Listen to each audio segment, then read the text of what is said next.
Bismillahirrahmanirrahim. Assalamualaikum warahmatullahi wabarakatuh. Selamat pagi. Semoga kita dalam keadaan sehat walafiat semuanya, dan kita tetap semangat dalam belajarnya. Oke? Amin. Nah, sebelum kita memulai pelajaran hari ini, kita berdoa terlebih dahulu ya. Berdoa mulai.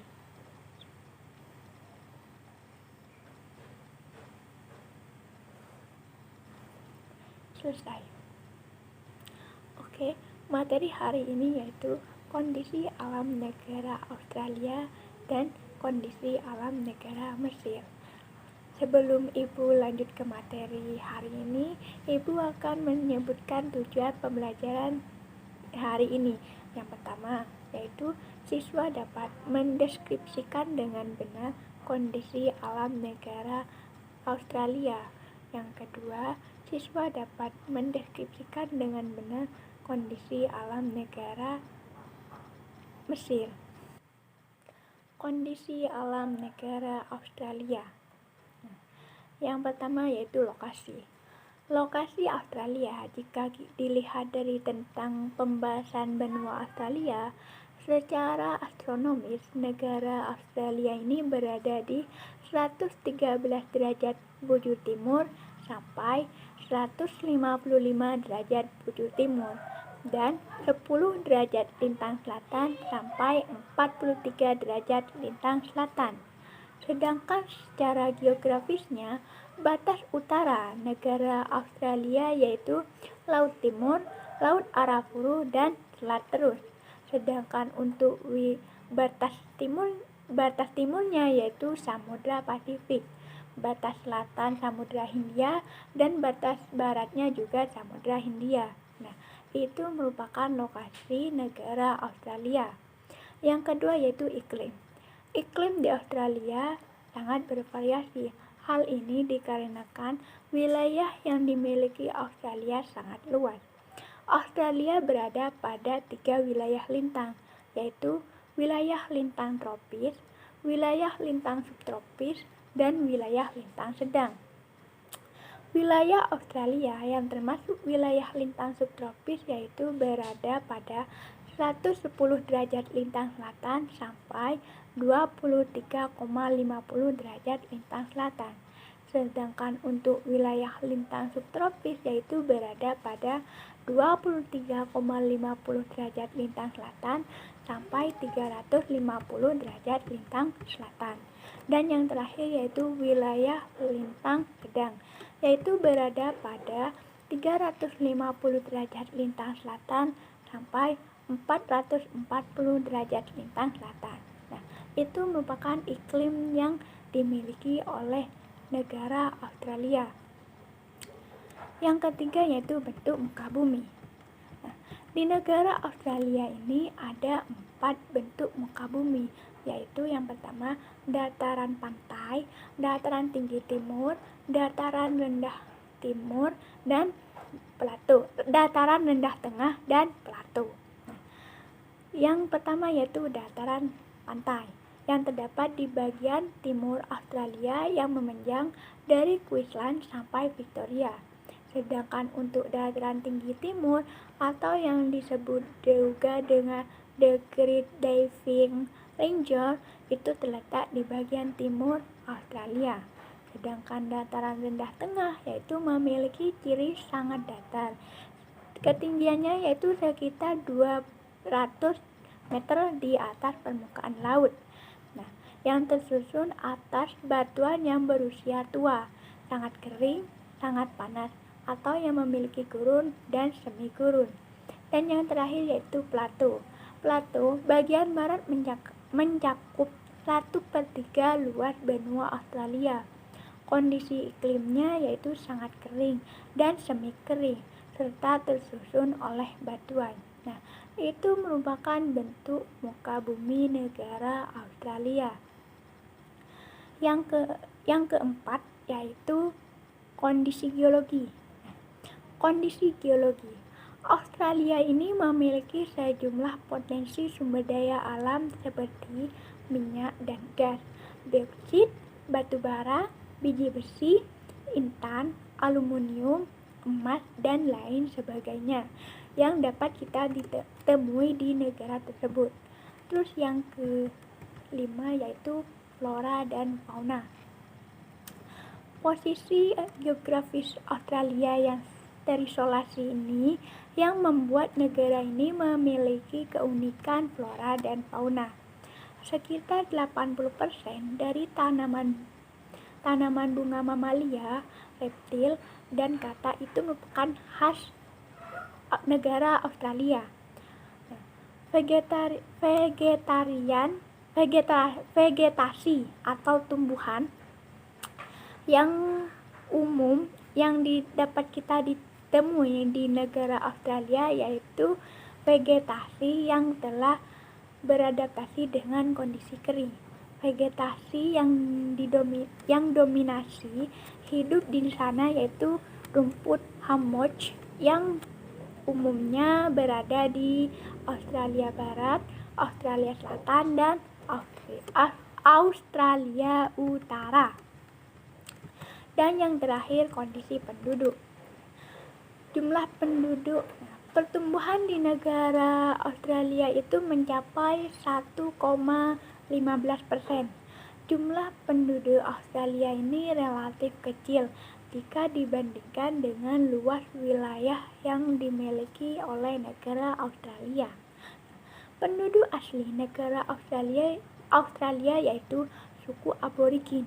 Penduduk lainnya yang tinggal di sana itu merupakan penduduk pendatang dari berbagai negara dan benua. Itu penjelasan yang barusan merupakan kondisi alam negara Australia.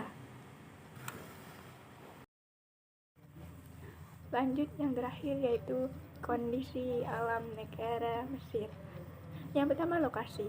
Mesir ini terletak di 250 derajat bujur timur sampai 360 derajat bujur timur dan 220 derajat lintang utara sampai 320 derajat lintang utara.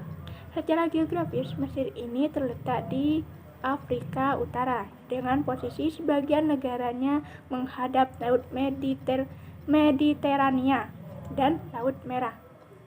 Sedangkan negara Mesir ini berbatasan di sebelah utara dengan Laut Mediterania dan di sebelah barat dengan Libya, di sebelah selatan berbatasan dengan Sudan, dan di sebelah timurnya berbatasan dengan Laut Merah. Posisi Mesir ini menjadi sangat penting karena di dalamnya terdapat terusan, yaitu terusan Suez. Terusan Suez ini memperpendek antara jarak dari Eropa ke negara-negara Asia dan Australia atau sebaliknya. Itu merupakan lokasi negara Mesir. Yang kedua, iklim. Mesir memiliki iklim subtropis dan gurun. Hanya ada 2 musim utama di negara Mesir, yaitu musim panas yang sangat panas atau yang disebut dengan hot summer, dan musim dingin yang sangat dingin, yaitu midwinter. Musim panas ini berlangsung pada bulan Mei sampai bulan Oktober, sedangkan untuk musim dinginnya ini berlangsung pada bulan November sampai bulan April. Itu kondisi iklim yang berada di negara Mesir. Yang ketiga yaitu bentuk muka bumi. Sebagian besar wilayah Mesir ini merupakan gurun pasir atau sand dunes yang terletak pada wilayah rendah dan antara gurun bagian barat dan gurun Libya, dan ada beberapa bentuk muka bumi di daerah Mesir, yaitu yang pertama, Semenanjung Sinai. Semenanjung Sinai ini merupakan terletak di sebelah timur terusan Suez dan berbatasan dengan Israel. Terus yang kedua yaitu Gurun Arabia. Daerah ini merupakan daerah pegunungan yang kasar, sangat tandus dan bergelombang. Terus yang terakhir yaitu Gurun Libya. Gurun Libya ini merupakan sebuah permukaan daratan yang terletak lebih rendah dari permukaan laut atau yang disebut dengan depresi kontinental. Terus yang keempat yaitu Lembah Sungai Nil. Lembah Sungai Nil ini merupakan dataran rendah yang sangat subur. itu merupakan bentuk muka bumi yang terdapat di negara Mesir. Yang keempat yaitu geologi. Mesir ini memiliki sumber daya alam yang berupa seperti minyak dan bumi, terus biji besi, fosfat, mangan, lempung, terus gipsum dan lain sebagainya. Gurun yang terdapat di Mesir ini menyediakan pasokan garam yang sangat berlimpah atau pasokan garam yang sangat banyak. Nah, itu kondisi geologi negara Mesir. Yang kelima yaitu flora dan fauna. Mesir ini tidak memiliki hutan. Flora yang umumnya yang tumbuh yang di negara Mesir yang dapat kita temuin di negara Mesir ini yaitu pohon daerah kering tropis dan subtropis seperti pohon lontar, palma, kayu putih, akasia, dan semacam pohon cemara.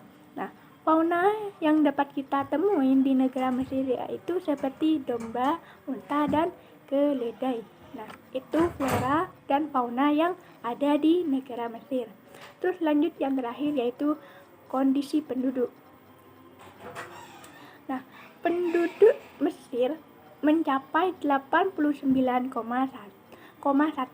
juta jiwa. Nah, sekitar 43%-nya ini penduduknya tinggal di daerah perkotaan dan sekitar 2/3-nya penduduknya tinggal di daerah delta dan lembah sungai yang sangat subur. Penduduk Mesir dapat dibedakan menjadi tiga kelompok utama, yaitu orang Nibuan dengan ciri kulit hitam yang pada umumnya ada di bagian selatan. Terus yang kedua yaitu orang Hamid. Nah, orang Hamid ini memiliki ciri kulit putih dan merupakan pendiri Mesir kuno. Terus yang ketiga adalah orang Arab. Sebagian besar penduduk, sekitar sebanyak 90% itu penduduk Mesir beragama Islam, sedangkan sekitar 10%-nya itu beragama Kristen. Nah, karena itulah konstitusi Mesir berdasarkan pada hukum Islam. Nah, itu merupakan kondisi negara Mesir. Cukup sekian materi yang dapat Ibu sampaikan pada pertemuan hari ini. Ibu akan memberikan tugas untuk mengetahui seberapa pemahamannya kalian. Nanti Ibu akan kirim tugasnya ya. Jangan lupa dikerjakan dan dikumpulkan di pertemuan selanjutnya. Baiklah, cukup sekian materi yang dapat Ibu sampaikan. Semoga menjadi ilmu yang bermanfaat bagi diri sendiri, orang lain, agama, dan bangsa. Sebelum Ibu akhiri pertemuan hari ini, kita baca doa bersama yaitu Alhamdulillahirabbil alamin. Terima kasih atas perhatiannya. Wassalamualaikum warahmatullahi wabarakatuh.